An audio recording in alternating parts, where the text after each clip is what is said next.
Simon, a fisherman with calloused hands and a restless heart, was called by Jesus to leave his nets and launch himself on a mission that would change the world.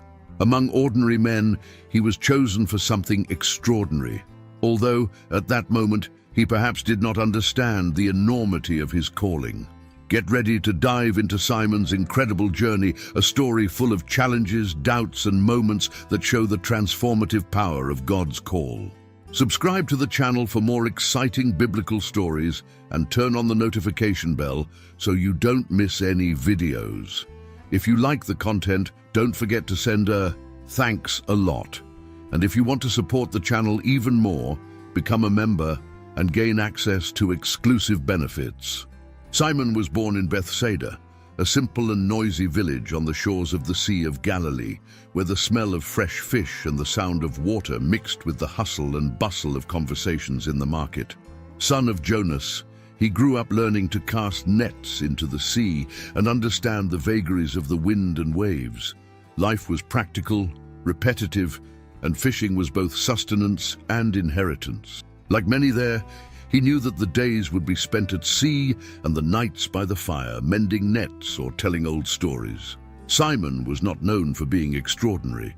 He was just a hard-working man with calloused hands and a temper as direct as the lash of the wind. But sometimes, when the sun rose over the horizon and the waters turned golden, he wondered if life didn't have something else in store. It was an uneasiness he didn't share, as it seemed absurd to someone like him. A fisherman doesn't dream beyond what his eyes can see. The days passed at the same pace until one day something different happened. As he pulled in his almost empty nets after an exhausting night at sea, he heard a voice that resonated as if time had stopped for an instant. He was a simple man, but with a presence that attracted everyone's eyes. Simon didn't know it, but that meeting would be the beginning of something that would change not only the course of his life, but of so many others. Simon was still holding his nets when he heard the strange man's firm voice. "Follow me, and I will make you fishers of men."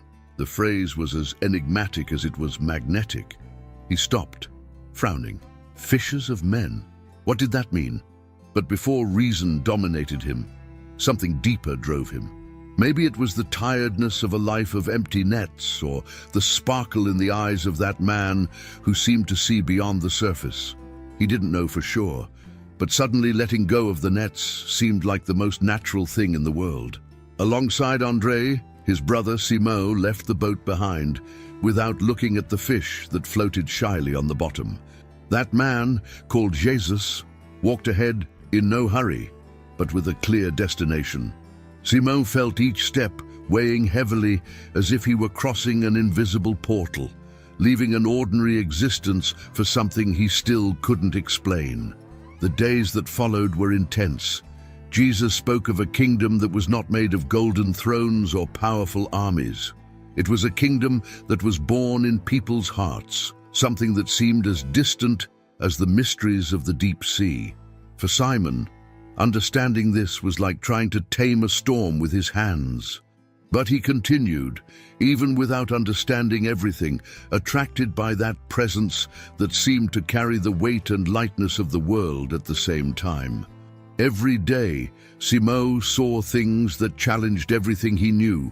The blind saw, the paralyzed walked, and simple words transformed lives. He watched, fascinated, without realizing that he was being shaped, little by little, into something greater. The sun was already beginning to hide behind the hills when Jesus, in one of his moments of conversation with the disciples, looked directly at Simon. There was something in Jesus' gaze that seemed to cross time and space. He smiled in a serene but firm way and said, "You are Simon, son of Jonah, but from now on he will be called Peter." Simon blinked, surprised, almost confused. "Pedro? A stone?" He let out a muffled laugh, as if he found that a bit unlikely. After all, he was anything but a rock, explosive, restless, full of certainties that were short-lived. Yet Jesus' words seemed to leave no room for doubt. "On this rock I will build my church, and the gates of hell will not prevail against it." Pedro looked around, waiting for someone to laugh along or say that this was a metaphor for something else, but no one spoke. The other disciples just stared at him, some with curiosity, others with a certain respect that he himself did not yet understand. Jesus did not explain anything further. He rarely did this, but something in those words echoed deep in Pedro's chest. Would it be possible that he, an uneducated fisherman with nothing special, could play such an important role? The weight of that new name was like carrying a heavy anchor, but at the same time, there was a strange certainty that if Jesus believed it, then perhaps it was true. The next few days felt like a silent test. With every word Jesus said, Peter felt like he needed to be more than he was. Every miracle I saw, every teaching I heard, was like a piece of that stone being cut. He was still Simon, the man with an explosive and impulsive temper, but now he began to carry the weight and promise of being Peter, the one who would support something much greater. But how could someone like him measure up to something so great? Jesus, however, seemed to have no doubts, and this was a mystery that Peter could not solve. The days with Jesus were like a turbulent sea, full of discoveries and challenges that Peter could never have imagined. Between travel, hungry crowds, and miracles that seemed impossible, there were also moments of profound questions. One day, as they were walking through the region of Caesarea Philippi, Jesus did something no one expected. He stopped, looked at his disciples, and asked with disconcerting calm, "Who do people say I am?" They responded with what they heard on the streets. Some say, "You are John the Baptist," others, "Elijah," and there are those who say that you are Jeremiah or one of the prophets. But then Jesus turned his eyes directly to Peter and the others, his voice now more intimate. "What about you? Who do you say I am?" Pedro, as always, was the first to speak. The words came out of your mouth almost without thinking, as if they came from a place much deeper than your mind. "You are the Christ, the Son of the living God." The moment he said it, he felt the weight of what he had just declared, as if he had pulled in the fullest net of his entire life. It was true, he knew, even if he still didn't fully understand what it meant. Jesus smiled with a gleam of satisfaction in his eyes. "Blessed are you, Simon, son of Jonah, for flesh and blood has not revealed this to you, but my Father in heaven." And then, once again, Jesus spoke about the stone. "And I tell you, you are Peter, and on this rock I will build my church." Pedro swallowed hard. With Jesus' every word, he felt his role growing, but uncertainty followed him like a shadow. He recognized Christ, but he still didn't understand where that would take him. Jesus' words continued to echo in his mind as they continued their journey. That moment in Caesarea Philippi seemed to have established something in Peter. He had confidently declared who Jesus was and received words that echoed a mighty promise. However, Peter's journey with Jesus was anything but linear. If he had shown himself strong and inspired before, soon his humanity would overflow in a sequence of events that would mark him forever. In one of his conversations with the disciples, Jesus began to speak openly about what was to come. He said he would be rejected, he would suffer at the hands of the religious leaders, he would be killed, and on the third day he would rise again. Pedro heard that and felt a tightness in his chest. That didn't make sense. How could someone like Jesus suffer? How could he, who was the Christ, be delivered into the hands of men? Peter, overcome by his habitual impulsiveness, took Jesus aside and rebuked him. "That will never happen, Lord," he declared, full of conviction. But Jesus' response was harsh, so harsh that Peter felt the ground shake beneath his feet. "Get behind me, Satan. You are a stumbling block to me, because you do not set your mind on the things of God, but on the things of men." Deem. The words fell like a heavy net over Peter. He, who had been called a stone for the church, was now a stone that could cause Jesus to stumble. The irony cut through him like a sharp wind at sea. Peter tried to absorb it, But the reality of what Jesus said seemed too big for him to understand. It was like a storm he could neither predict nor control. And yet, he continued to follow. What else could I do? The promise he carried was greater than his understanding. He just knew that somehow he would have to prove that he was worthy of the calling he had received, even if the path was full of stumbles. And little did he know, the hardest times were yet to come.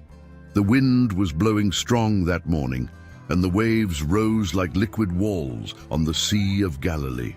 Peter was in the boat with the other disciples, rowing against a gale that seemed to want to swallow everyone. Fatigue weighed heavily on their arms, and the darkness of the sky was cut only by the distant glow of the stars, when, suddenly, they saw something on the horizon that made their hearts freeze. A figure was walking on the water. It was impossible, surreal, as if the sea itself had come to life. The disciples screamed, scared. "It's a ghost!" someone shouted, their voice shaking with fear. But then, that figure spoke, and the voice was familiar. "Courage! It is me, don't be afraid." Pedro stood up in the boat, his wide eyes fixed on that vision. He recognized the voice, and in a burst of courage and curiosity shouted to the man, "If it is you, Lord, send me to meet you on the water."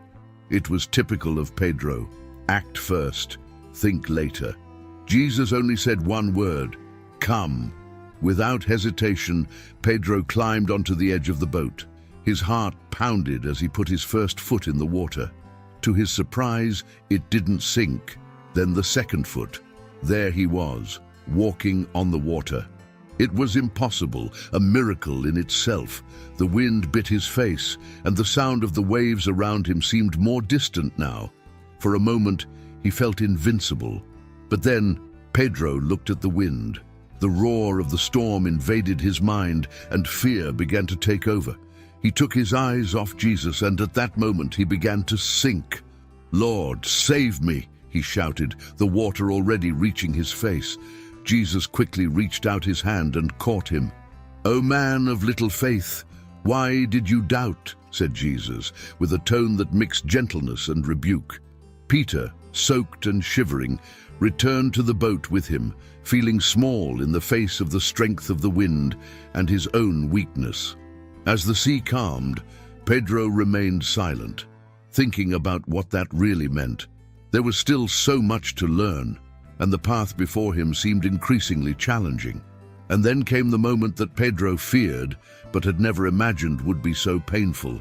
Jesus' arrest, which took place in the garden under the flickering light of the torches, was the beginning of a night that marked Peter's soul forever. He tried to fight, drawing a sword and wounding one of the men who came to arrest the master. But Jesus stopped him, healing the injured man and surrendering himself without resistance. Pedro was confused, lost. Everything seemed to fall apart. That night he followed at a distance as Jesus was taken to trial. Fear consumed him, but he couldn't let go of it completely. It was then that as he was warming himself by the fire in the high priest's courtyard, someone recognized him. "You were with him," said a voice in the crowd. Scared, Pedro denied it. "I don't know this man." Once again, and then another, the accusations came, and Pedro's denials came out faster and faster, like arrows fired by fear. Then, before he could say anything else, he heard the rooster crowing. Pedro froze. Jesus' words resonated in his mind. "Before the rooster crows, you will deny me 3 times." He looked around, and for an instant, his eyes met Jesus's. The pain and compassion in that look broke something inside him. Pedro ran away, crying bitterly, consumed by guilt. The next day he watched from afar as Jesus was taken to Golgotha. The sight of the Master carrying the cross, the screams of the crowd, the blows of the soldiers, everything seemed like a nightmare from which he could not wake up. And then, the most terrible moment, the crucifixion. Peter helplessly watched as the one he swore allegiance to was hung on a cross, the life slowly slipping from his body. Guilt and regret weighed like an anchor on his soul. For Pedro, everything seemed over. The days following Jesus' crucifixion were the darkest in Peter's life. The weight of denial, that cutting memory of the words that left his mouth on the most important night of his life, consumed him like a tide that would not recede. He had promised loyalty. He had said he would never abandon the Master, but when fear set in, he denied knowing him 3 times, exactly as Jesus had predicted. And then the rooster crowed. The hours dragged by, and Pedro felt that his failure defined him. But something began to change when the women came running with the news. The tomb was empty. They said that Jesus had risen. Peter and John ran there, their hearts racing, but Jesus' body really wasn't there. A new hope began to be born, but doubt still weighed heavily. He had failed. How could it be part of what came next? Days later, Peter and some of the disciples were back at the Sea of Galilee. Maybe it was the desire to feel something familiar, to go back to where it all began, or maybe it was the simple need to do something with your hands while your mind was buzzing. They cast their nets into the sea, but, as on another occasion, they caught nothing. The day was beginning to dawn when a voice rose from the beach. "Throw the net on the right side of the boat, and you will find it." They obeyed, and the net almost tore because it was so full of fish. It was Jonah who noticed it first. "It's the Lord," he said, and Pedro didn't think twice. He threw himself into the water and swam with all his strength to the shore. There, Jesus was waiting for him, with a fire lit and fish roasting over the coals. The smell brought back memories, but Pedro's heart was restless. He knew that this meeting would not just be about fish and bread. Jesus looked at him with the same intensity as always, but there was something different. Pedro knew that the conversation to come would define the rest of his life.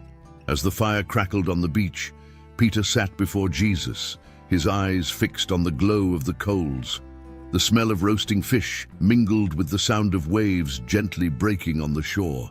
But Pedro barely noticed this. His heart was heavy, as if he was carrying his own boat on his back.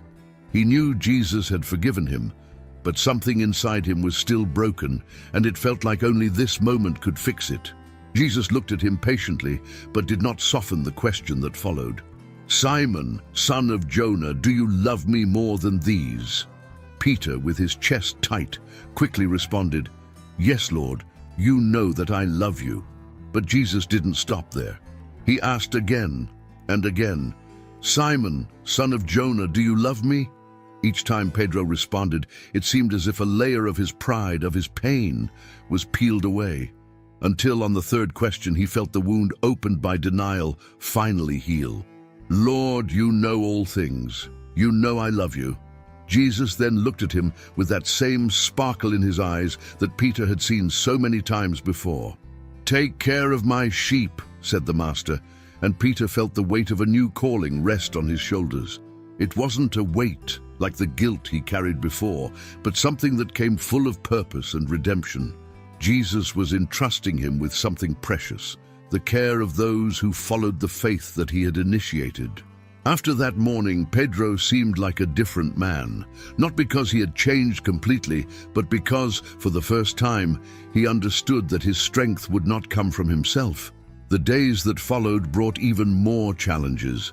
The day of Pentecost dawned like any other, but there was something in the air, something invisible and powerful, like the silence that precedes a storm. Peter was gathered with the other disciples in the same place where they had met so many times before, now filled with an expectation they could not explain. Jesus' words before ascending to heaven still echoed in his mind. "Remain in Jerusalem until you receive power from on high." Suddenly, without warning, a sound like a strong wind filled the place. It was deafening but not frightening. Peter looked around and saw something he could never fully describe, tongues of fire descending and landing on each of them. It was as if the fire burned without consuming, and before he could think, Pedro felt his heart being taken by a courage he had never known. They began to speak in languages they did not know, and their voices echoed throughout the city. A crowd began to form, people coming from everywhere, each hearing the words of the gospel in their own language. Peter, who until then had been the man of impulsive actions and wrong words, went up to speak, but this time something was different. He addressed the crowd with an authority that did not come from himself. He told them about Jesus, about how he had been rejected, crucified, and resurrected. His words were not rehearsed, but they carried the weight of truth and the power that the Holy Spirit gave him. In the end, hearts were so touched that around 3,000 people decided to follow Christ that day. It was the beginning of something bigger, something Pedro knew was just beginning. But along with growth came challenges. The church expanded, and difficult questions began to arise. How to include those who came from outside, the Gentiles, in the kingdom? Pedro didn't know yet, but these questions would lead him to decisions that would shape the future. And the test of his leadership was just beginning. Years passed, and Peter was no longer the same man who had left his nets on the shore of the Sea of Galilee. He had become a respected leader, someone who guided the fledgling church through persecution and challenges.